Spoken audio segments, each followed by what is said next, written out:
So next we're going to go to Andi Novick. Andi is the founder of NY Small Farma, and she's also a regenerative farmer herself. And she is a fountain of knowledge and expertise, and she is the most passionate advocate for the cannabis plant itself. Welcome, Andi. Thank you, and thank you everyone for being here. Let's see, I wasn't expecting to go last, so I'm trying not to repeat. I'm really proud of all of our efforts. When I first went to Albany 3 years ago and mentioned this was a plant, people looked at me like I had 3 heads. Plant wasn't even a word in the law. And look how much in 3 years we've changed things. We've really, really moved the needle on that one.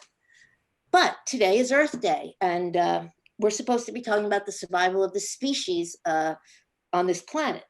And given what we had asked for from the legislature towards the goal of reducing carbon emissions in the atmosphere, this legislation really actually failed miserably from that perspective. We wanted the legislature to recognize that while it's trying to cut carbon emissions from existing industries in New York State, it set a goal to reduce carbon emissions to 0.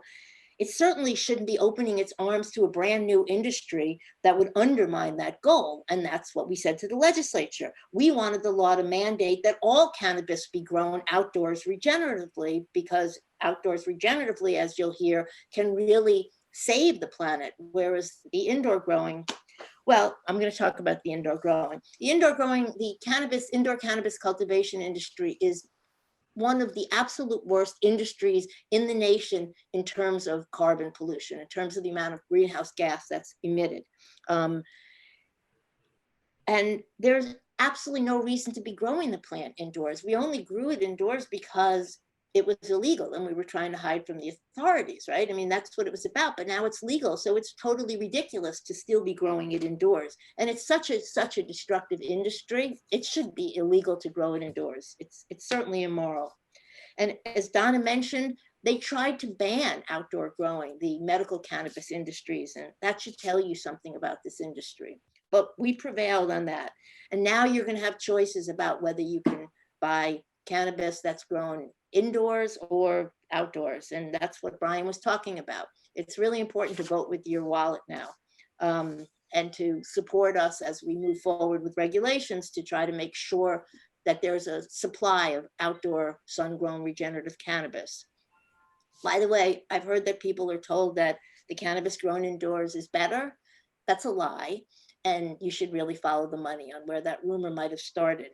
But okay, back to Earth Day. Earth Day, as it was envisioned in 1970, when it began, was and is about raising public consciousness about the state of our planet, calling attention to those industries that extract and exploit the planet's limited resources, indifferent to the suffering that it's caused to humans and other life forms, and ultimately the very destruction of our Earth. Well, not our Earth, life on Earth. Earth will go on, we won't go on.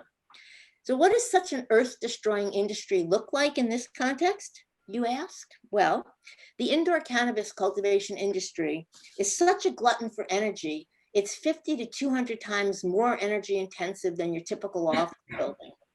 An indoor grow system for just 4 plants sucks up as much energy as 29 refrigerators running full time. It's such a bad industry that a recent study found that Colorado's indoor cannabis warehouses produce 30% more greenhouse gas emissions than the state's coal mining industry. And the simple truth, as I said, is there's no reason to be growing it indoors. But now that it's legal, and particularly given the superior option that we have, which is growing it outdoors under the sun, regeneratively employing climate healing practices that can actually restore the balance of carbon in the air. And we call these climate healing practices organic regenerative farming practices.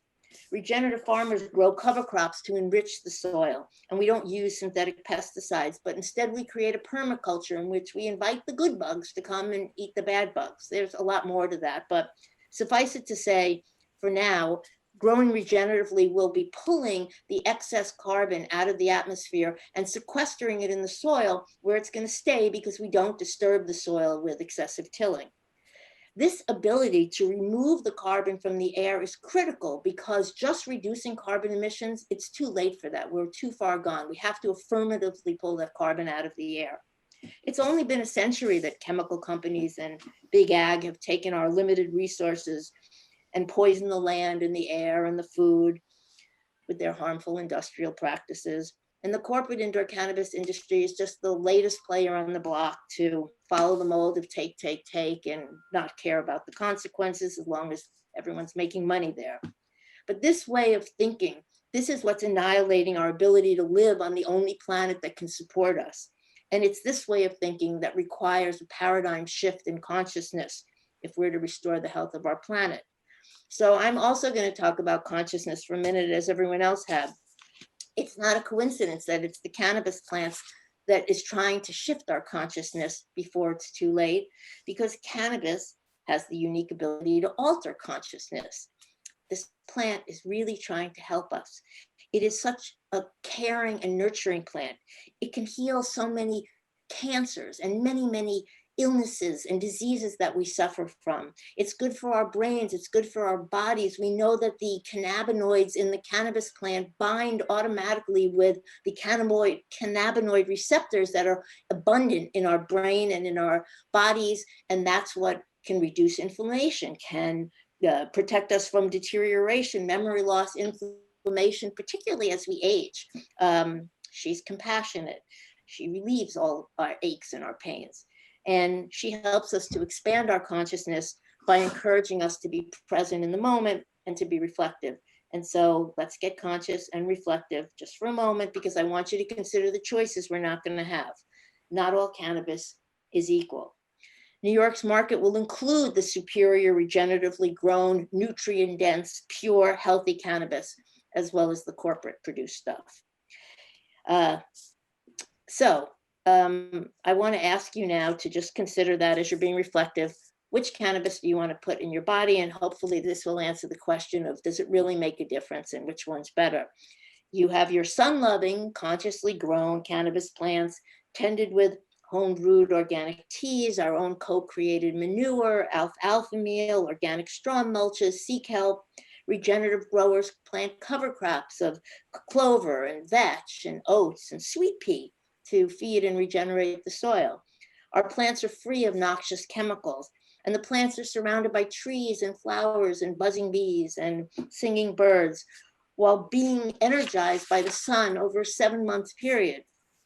Now you contrast that with the poor cannabis plants that are forced to grow indoors in sterile, windowless warehouses, deprived of sun and fresh air, tended by people in hazmat suits spraying pesticides and growth hormones, forced to flower in only a 3-month period under artificial lighting. So when you do stop now and reflect, who would drink indoor wine? Who wants to smoke a Cuban cigar in a warehouse, grown in a warehouse? In all seriousness, when we stop and think about this, we can change our consciousness. And you know in your heart, which is where your true intelligence lies, that this is the paradigm shift we need. It has to start with you and you and you, because our leaders aren't leading on this one. But you can change the paradigm by the choices that you make, and that is what Earth Day is about. So thank you for being here and learning together, and I hope you have really good questions that we can answer. Thank you.